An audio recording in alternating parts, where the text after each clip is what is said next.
स्वागत। आज हम एक बहुत ही अहम दस्तावेज पर बात करने वाले हैं, भारत का संविधान। जी हाँ। और हमारी जानकारी का आधार है विकिपीडिया पर मिला एक काफी विस्तृत लेख। ये सिर्फ एक कानूनी किताब नहीं है, ये वो नींव है जिस पर हमारा पूरा देश, हमारी शासन व्यवस्था सब टिकी हुई है, भारत का सर्वोच्च विधान। बिल्कुल सही कहा। तो आज हमारा इरादा ये है कि इस विशाल दस्तावेज के क्या कहते हैं मूल ढांचे को समझे कि ये बना कैसे, इसकी बनावट कैसी है और इसमें खास बातें क्या हैं। और वो सिद्धांत कौन से हैं जो इसे दिशा देते हैं। हाँ, और ये भी जानना दिलचस्प है, मुझे लगता है कि ये दुनिया का सबसे लंबा लिखित संविधान है। जी ये तो है। तो चलिए इस अहम दस्तावेज की परतों को खोलते हैं, थोड़ी गहराई में जाते हैं। बिल्कुल। देखिए, ये दस्तावेज पहली नजर में शायद थोड़ा जटिल लगे, है ना? हाँ, लगता तो है। पर इसकी बनावट में एक गजब का संतुलन है और एक दूरदर्शिता दिखती है। इसने आधुनिक भारत को बनाने में, खासकर आजादी के ठीक बाद, बहुत ही केंद्रीय भूमिका निभाई है। तो आज हम कोशिश करेंगे कि इसके कुछ सबसे जरूरी पहलुओं को समझे, जो भी हमें सामग्री से पता चलता है। ठीक है, तो फिर शुरुआत करते हैं इसके बनने की कहानी से। ये बना कैसे? हाँ, कहाँ से शुरू हुआ ये सब? सामग्री बताती है कि जुलाई 1946 में तब संविधान सभा यानी कॉन्स्टिट्यूएंट असेंबली, उसके लिए चुनाव हुए थे। अच्छा। और इसकी अध्यक्षता कर रहे थे डॉक्टर राजेंद्र प्रसाद।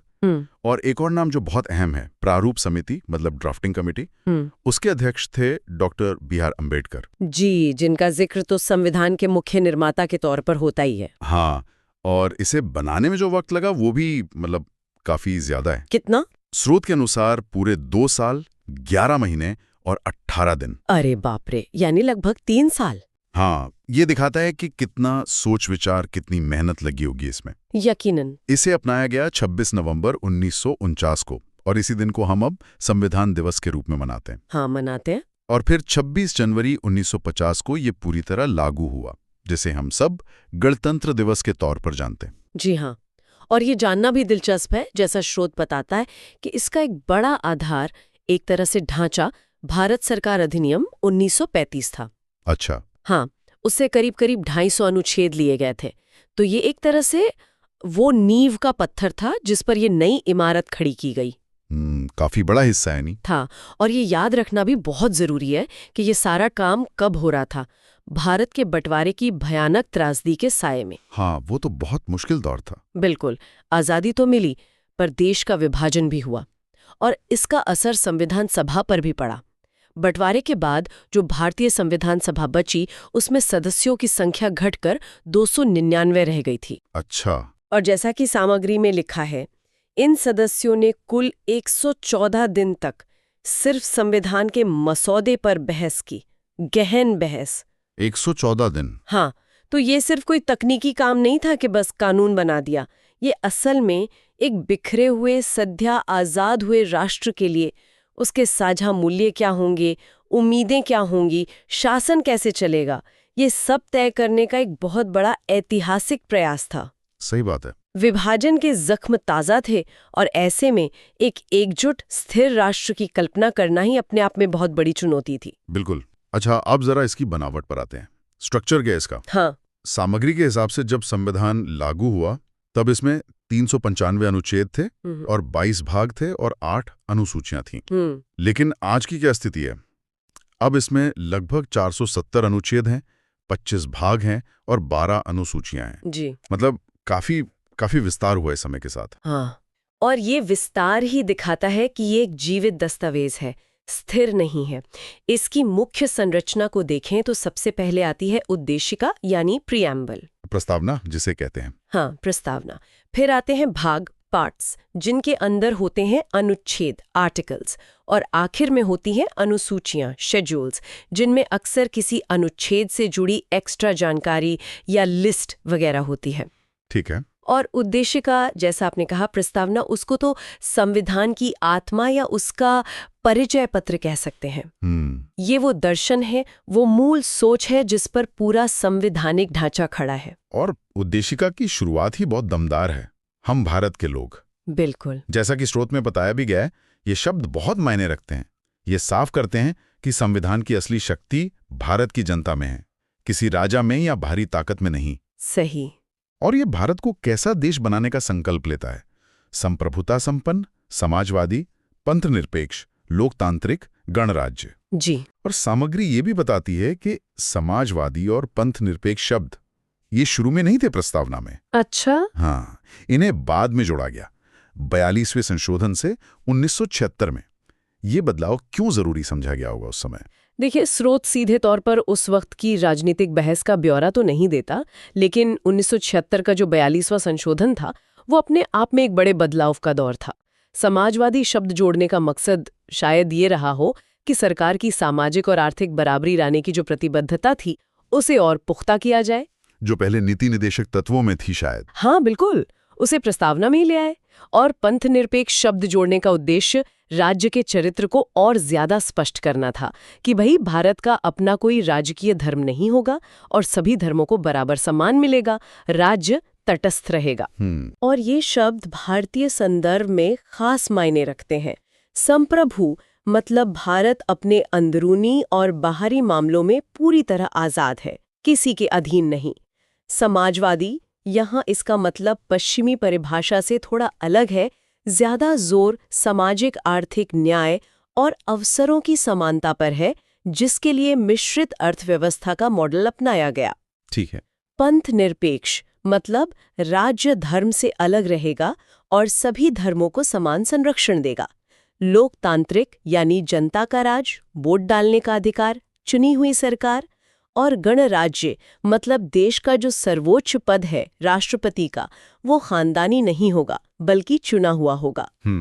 सामग्री में के.एम. मुंशी का जिक्र है, जिन्होंने प्रस्तावना को राजनीतिक कुंडली कहा था। Political horoscope? हाँ, पॉलिटिकल हॉरोस्कोप। ये उपमा काफी सटीक लगती है क्योंकि ये सिर्फ संविधान के मूल सिद्धांत ही नहीं बताती, बल्कि आने वाले भारत की दिशा भी दिखाती है एक तरह से। बिल्कुल। अच्छा, स्रोत में संविधान के भाग 3 और भाग 4 को संविधान की आत्मा तथा चेतना कहा गया है। ये तो बहुत भारी शब्द है। हाँ, वजनदार है। इन भागों में ऐसा क्या खास है? ये असल में संविधान के सबसे महत्वपूर्ण हिस्से हैं। भाग 3 जो है, अनुच्छेद 12 से 35 तक, इसमें दिए गए हैं नागरिकों के मूलभूत अधिकार यानी फंडामेंटल राइट्स। ओह अच्छा। ये वो अधिकार हैं जिनकी गारंटी खुद संविधान देता है। और सबसे जरूरी बात यह है कि ये अधिकार न्यायालय द्वारा प्रवर्तनीय हैं, मतलब जस्टिशिएबल हैं। मतलब ये कि अगर किसी नागरिक को लगता है कि उसके इन अधिकारों का हनन हुआ है, उल्लंघन हुआ है, तो वो सीधे अदालत जा सकता है। अच्छा, सीधे कोर्ट जा सकते हैं? हाँ, इनमें कुछ बहुत बुनियादी और जरूरी अधिकार शामिल हैं, जैसे समानता का अधिकार, मतलब कानून के सामने सब बराबर, कोई भेदभाव नहीं। फिर अभिव्यक्ति की स्वतंत्रता, बोलने की, लिखने की, शांति से इकट्ठा होने की आज़ादी। और अनुच्छेद 21 प्राण और दैहिक स्वतंत्रता का संरक्षण, यानी जीवन और व्यक्तिगत स्वतंत्रता का अधिकार। ये तो बहुत जरूरी है। बिल्कुल। और सामग्री अनुच्छेद 32 का भी जिक्र करती है। खास तौर पर यह है संवैधानिक उपचारों का अधिकार। डॉक्टर अंबेडकर ने इसे संविधान का हृदय और आत्मा कहा था। क्यों? क्योंकि ये वो अधिकार है जो नागरिकों को अपने बाकी मूलभूत अधिकारों को लागू करवाने के लिए सीधे सुप्रीम कोर्ट जाने की ताकत देता है। तो ये अधिकार व्यक्ति की आजादी और सम्मान के लिए कवच की तरह है। और भाग 4? इसके ठीक बाद आता है भाग 4। यह है अनुच्छेद 36 से 51 तक। इसमें है राज्य के नीति निर्देशक तत्व, यानी directive principles of state policy, DPSP। ये क्या है? सामग्री बताती है कि ये आयरलैंड के संविधान से लिए गए हैं। अब ये मूलभूत अधिकारों से अलग कैसे हैं? ये तत्व न्यायालय द्वारा प्रवर्तनीय नहीं है। मतलब इनके लिए कोर्ट नहीं जा सकते? नहीं, आप इन्हें लागू करवाने के लिए कोर्ट नहीं जा सकते, लेकिन ये देश चलाने वाली सरकारों के लिए एक तरह के नैतिक दिशा निर्देश हैं, गाइडलाइंस हैं। संविधान बनाने वालों की उम्मीद थी कि सरकारें जब कानून बनाएंगी, नीतियां बनाएंगी, तो इन सिद्धांतों को ध्यान में रखेंगे। अच्छा, तो ये लक्ष्य है एक तरह से? हाँ बिल्कुल। इनका मुख्य उद्देश्य है भारत को एक जन कल्याणकारी राज्य, वेलफेयर स्टेट बनाना, जहां सामाजिक और आर्थिक न्याय हो। इसके कुछ उदाहरण भी दिए हैं स्रोत में, जैसे अनुच्छेद 40 जो ग्राम पंचायतों के संगठन को बढ़ावा देता है। या अनुच्छेद 44 जो कहता है कि राज्य कोशिश करेगा कि सभी नागरिकों के लिए एक समान नागरिक संहिता यानी यूनिफॉर्म सिविल कोड लाए। ये तो आजकल काफी चर्चा में रहता है। जी, तो एक तरह से देखें मूलभूत अधिकार नागरिकों को राज्य की ताकत से बचाते हैं और नीति निर्देशक तत्व राज्य को अच्छा काम करने का निर्देश देते हैं। जी, ये संतुलन वाकई दिलचस्प है। एक तरफ गारंटी वाले अधिकार, दूसरी तरफ राज्य के लिए आदर्श लक्ष्य। और फिर एक और हिस्सा है भाग 4 क। इसमें है मूल कर्तव्य, फंडामेंटल ड्यूटीज, अनुच्छेद 51A में। हाँ, सामग्री ये साफ करती है कि ये मूल संविधान में नहीं थे। इन्हें भी 42वें संविधान संशोधन 1976 में ही जोड़ा गया था और इनकी प्रेरणा ली गई थी तत्कालीन सोवियत संघ यानी रूस के संविधान से। जी हाँ। ये कितने कर्तव्य हैं और इनका मकसद क्या है? हाँ, ये बाद में जोड़े गए। शुरू में 10 मूल कर्तव्य थे। बाद में 86वें संविधान संशोधन जो 2002 में हुआ, उससे एक और कर्तव्य जोड़ा गया, तो अब कुल 11 हो गए हैं। अच्छा, 11? हाँ, इनका मुख्य उद्देश्य नागरिकों को ये याद दिलाना है कि भाई अधिकार तो है आपके पास, लेकिन राष्ट्र और समाज के प्रति आपके कुछ कर्तव्य भी बनते हैं। सामग्री में कुछ मुख्य कर्तव्यों का जिक्र है, जैसे संविधान का पालन करना, उसके आदर्शों, संस्थाओं, राष्ट्रध्वज और राष्ट्रगान का आदर करना, भारत की संप्रभुता, एकता और अखंडता की रक्षा करना, देश की रक्षा करना और जरूरत पड़ने पर राष्ट्र की सेवा करना। अच्छा। और भारत के सभी लोगों में समरसता और भाईचारे की भावना बढ़ाना, हमारी मिलीजुली संस्कृति की जो गौरवशाली परंपरा है उसे समझना और उसे बचाए रखना, सार्वजनिक संपत्ति को सुरक्षित रखना और हिंसा से दूर रहना। और वो 11वां कर्तव्य जो बाद में जोड़ा गया, वो माता पिता या संरक्षक का कर्तव्य है कि वे 6 से 14 साल के अपने बच्चों को शिक्षा के मौके जरूर दें। शिक्षा का अधिकार भी जोड़ा इससे। हाँ, हालांकि ये कर्तव्य भी डीएसपी की तरह कानूनी तौर पर लागू नहीं करवाए जा सकते, पर ये नागरिकों से एक नैतिक उम्मीद रखते हैं। ठीक है, अब एक ऐसे पहलू पर आते हैं जो भारतीय शासन व्यवस्था के चरित्र को बताता है और जिस पर अक्सर बहस भी होती है। कौन सा? सामग्री कहती है कि सुप्रीम कोर्ट ने भारतीय संविधान को संघात्मक यानी फेडरल माना है, लेकिन साथ ही इसमें कई ऐसी विभेदकारी विशेषताएं भी हैं जो इसे एकात्मक यानी यूनिटरी व्यवस्था की तरफ झुराती हैं। जी हाँ। ये संघात्मक और एकात्मक का मिक्सचर क्या है? क्या ये पूरी तरह संघात्मक नहीं है? ये भारतीय संविधान की एक बहुत ही खास और कह सकते हैं अनोखी विशेषता है। पहले देखते हैं कि संघात्मक व्यवस्था के कौन-कौन से लक्षण इसमें हैं, जैसा स्रोत बताता है। हाँ। संघात्मक सिस्टम का आधार होता है शक्तियों का बंटवारा केंद्र और राज्यों के बीच। हमारे संविधान ने ये बंटवारा किया है साफ साफ। इसका पूरा ब्यौरा मिलता है 7वीं अनुसूची में। 7th schedule. हाँ, 7th शेड्यूल। इसमें 3 लिस्ट हैं। संघ सूची, इसमें राष्ट्रीय महत्व के विषय हैं जैसे डिफेंस, फॉरेन अफेयर्स, करेंसी। इन पर सिर्फ संसद कानून बना सकती है।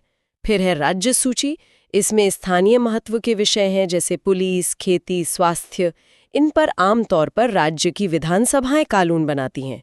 और तीसरी है समवर्ती सूची, इसमें वो विषय हैं जैसे शिक्षा, जंगल, शादी। इन पर केंद्र और राज्य दोनों कानून बना सकते हैं। अच्छा, दोनों? हाँ, लेकिन अगर दोनों के कानूनों में टकराव हो जाए तो केंद्र का कानून मान्य होगा। ओके। इसके अलावा संविधान की सर्वोच्चता, मतलब कोई भी सरकार संविधान से ऊपर नहीं है। एक लिखित संविधान का होना जो शक्तियों के बंटवारे को पक्का करता है, और एक स्वतंत्र न्यायपालिका का होना जो संविधान की व्याख्या करती है और केंद्र राज्य के झगड़े निपटाती है। ये सब मजबूत संघात्मक लक्षण हैं। ठीक है, ये तो संघात्मक हो गया। हाँ। लेकिन फिर वो एकात्मक वाली बात क्या है? हाँ, जैसा आपने पूछा, सामग्री उन फीचर्स को भी हाईलाइट करती है जो भारत को एक क्लासिक फेडरल देश जैसे अमेरिका से अलग बनाते हैं और केंद्र सरकार को ज्यादा ताकत देते हैं। इन्हीं को विभेदकारी या एकात्मकता की ओर झुकाव वाले लक्षण कहते हैं। जैसे कि? जैसे पूरे देश के लिए एक ही संविधान है, राज्यों के अपने अलग संविधान नहीं है जैसे अमेरिका में होता है। फिर एकल नागरिकता है, हम सब सिर्फ भारत के नागरिक हैं, किसी राज्य विशेष के नहीं। हाँ, ये तो है। फिर आपातकालीन प्रावधान है, जैसे अनुच्छेद 352 के तहत जब राष्ट्रीय आपातकाल लगता है तो संघीय ढांचा लगभग एकात्मक बन जाता है। केंद्र को राज्यों के विषयों पर भी कानून बनाने का अधिकार मिल जाता है। अच्छा। फिर संसद को राज्यों की सीमाएं या नाम बदलने की शक्ति है, अनुच्छेद 3 के तहत, और इसके लिए राज्यों की सहमति आखिरी नहीं होती, केंद्र के हाथ में होती है। इससे राज्यों पर केंद्र का नियंत्रण रहता है। हाँ, ये तो देखते हैं हम। फिर अखिल भारतीय सेवाएं हैं, IAS, IPS वगैरह, अनुच्छेद 312। ये सेवाएं केंद्र और राज्य दोनों के लिए काम करती हैं, लेकिन इनका कैडर कंट्रोल केंद्र के पास होता है। और एकीकृत न्यायपालिका, पूरे देश के लिए एक ही जुडिशियल सिस्टम है। सुप्रीम कोर्ट सबसे ऊपर और राज्यों के हाई कोर्ट उसके नीचे काम करते हैं। तो मतलब काफी सारी चीजें हैं जो केंद्र को ज्यादा शक्तिशाली बनाती हैं। बिल्कुल। इन्हीं सब वजहों से कई एक्सपर्ट्स भारतीय सिस्टम को अर्ध संघीय, क्वाजी फेडरल कहते हैं, या अनोखे किस्म का संघ, सुई जेनरिस फेडरेशन। ढांचा संघात्मक है पर झुकाव केंद्र की तरफ साफ है। शायद भारत की जो विशाल विविधता है और देश को एक बनाए रखने की जो जरूरत है, उसे देखते हुए संविधान बनाने वालों ने ये रास्ता चुना होगा। ये संतुलन वाकई समझने लायक है, जहां एकता और विविधता दोनों को साधने की कोशिश दिखती है। हाँ, अब आखिर में बात करते हैं संविधान के बदलने की क्षमता पर। हाँ। संशोधन। समय बदलता है, जरूरतें बदलती हैं, तो संविधान को भी बदलना पड़ता होगा, है ना? सामग्री में 105 से ज्यादा संशोधनों का जिक्र है। जी बिल्कुल। ये संशोधन होते कैसे हैं और ये क्या दिखाते हैं? बिल्कुल। संविधान कोई पत्थर की लकीर नहीं है कि उसे बदला ही ना जा सके। ये इसकी एक बहुत बड़ी ताकत है। सामग्री बताती है कि संविधान का अनुच्छेद 368 संसद को संविधान में संशोधन करने की शक्ति देता है। अच्छा, आर्टिकल 368। हाँ, ये प्रावधान ही संविधान को एक जीवंत दस्तावेज, लिविंग डॉक्यूमेंट बनाता है। इसका मतलब है कि ये बदलती हुई सामाजिक, आर्थिक, राजनैतिक परिस्थितियों और देश की जरूरतों के हिसाब से खुद को ढाल सकता है। और संशोधन की प्रक्रिया भी अलग-अलग हिस्सों के लिए अलग-अलग है। कुछ हिस्से ऐसे हैं जिन्हें संसद साधारण बहुमत से बदल सकती है, कुछ के लिए विशेष बहुमत चाहिए होता है, यानी सदन के कुल सदस्यों का बहुमत और उपस्थित व मतदान करने वालों का 2/3 बहुमत। अच्छा, ज्यादा मुश्किल। हाँ, और कुछ प्रावधान, खासकर वो जो संघीय ढांचे या राज्यों के अधिकारों से जुड़े हैं, उन्हें बदलने के लिए विशेष बहुमत तो चाहिए ही, साथ में कम से कम आधे राज्यों की विधानसभाओं की सहमति भी जरूरी होती है। बाप रे, ये तो काफी जटिल प्रक्रिया है। हाँ, ये प्रक्रिया दिखाती है कि संविधान बनाने वाले इसे न तो बहुत ज्यादा कठोर बनाना चाहते थे कि बदलना ही मुश्किल हो जाए, और न ही इतना लचीला कि कोई भी सरकार इसे आसानी से बदल दे। एक संतुलन रखा गया है। ठीक है। सामग्री में कुछ महत्वपूर्ण संशोधनों के उदाहरण भी दिए हैं, जैसे 42वां संशोधन 1976। इसे तो कभी-कभी मिनी संविधान भी कह देते हैं। क्यों? क्योंकि इसने संविधान के बहुत सारे हिस्सों में बड़े बदलाव किए थे। जैसे हमने बात की, प्रस्तावना में समाजवादी और पंथ निरपेक्ष शब्द जोड़े गए, मूल कर्तव्यों को शामिल किया गया। हाँ। एक और हाल का उदाहरण है 101वां संशोधन 2016।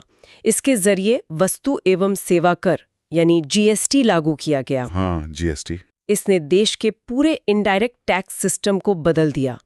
तो ये संशोधन दिखाते हैं कि संविधान सिर्फ अतीत का दस्तावेज नहीं है, बल्कि वो वर्तमान और भविष्य की चुनौतियों का सामना करने के लिए लगातार विकसित हो रहा है। तो आज की इस पूरी बातचीत का सार क्या निकलता है? हमने देखा कि संविधान बना कैसे, मुश्किल हालात में, काफी सोच विचार के बाद। जी। हमने इसकी विस्तृत बनावट को समझा, उद्देशिका है, फिर भाग, अनुच्छेद, अनुसूचियां हैं, जिनमें नागरिकों के मूलभूत अधिकार हैं, राज्य के लिए नीति निर्देशक तत्व हैं और नागरिकों के मूल कर्तव्य भी हैं।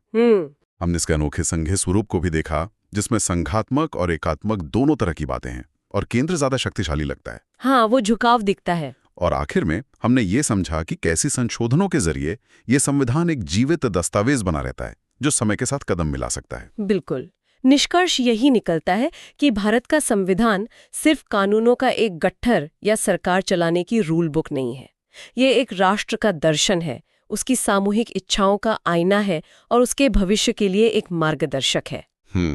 ये व्यक्तिगत आज़ादी, सामाजिक और आर्थिक न्याय और राष्ट्रीय एकता व अखंडता, ये सब बड़े आदर्श हैं जो कई बार एक दूसरे के विपरीत भी लग सकते हैं। संविधान इनके बीच एक बहुत नाजुक और लगातार चलने वाला संतुलन बनाने की कोशिश करता है। सही कहा। इसकी कामयाबी और इसकी चुनौतियां दोनों ही इसी संतुलन को साधने की क्षमता पर टिकी हैं। एक बात जो इस पूरी चर्चा से साफ उभर कर आती है वो है इसकी व्यापकता और वो बारीक संतुलन जो ये लगातार बनाने की कोशिश करता है। चाहे वो केंद्र और राज्यों की शक्तियों के बीच हो, या व्यक्ति के अधिकारों और समाज की जरूरतों के बीच हो, या फिर संविधान की स्थिरता और उसमें बदलाव की गुंजाइश के बीच का संतुलन हो। बिल्कुल। और श्रोताओं के लिए एक विचार छोड़ जाते हैं आखिर में, जो हमारी चर्चा और स्रोत सामग्री से ही जुड़ा है। हाँ, जरूर। हमने अनुच्छेद 51A के तहत दिए गए मूल कर्तव्यों की बात की। जी। संविधान का आदर करना, राष्ट्रीय प्रतीकों का सम्मान, भाईचारे को बढ़ावा देना, पर्यावरण की रक्षा, वैज्ञानिक सोच अपनाना, सार्वजनिक संपत्ति की सुरक्षा वगैरह वगैरह। हम अक्सर अपने मूलभूत अधिकारों के बारे में तो बहुत जागरूक रहते हैं, है ना? हाँ, बिल्कुल रहते हैं। उनके हनन पर आवाज उठाते हैं, जो कि लोकतंत्र में जरूरी भी है। लेकिन इन कर्तव्यों का क्या, जो नागरिकों से राष्ट्र और समाज के प्रति उम्मीद की जाती है? क्या हम अपने रोजमर्रा के जीवन में एक नागरिक के तौर पर इन कर्तव्यों पर उतना ही ध्यान देते हैं, या उन पर अमल करने की कोशिश करते हैं जितना हम अपने अधिकारों को लेकर सजग रहते हैं? ये सोचने वाली बात है। हाँ, ये सोचने का विषय है कि अधिकार और कर्तव्य का ये संतुलन व्यक्तिगत स्तर पर और सामूहिक स्तर पर कैसे निभाया जा है और इसे कैसे बेहतर बनाया जा सकता है। इस पर जरूर विचार किया जा सकता है।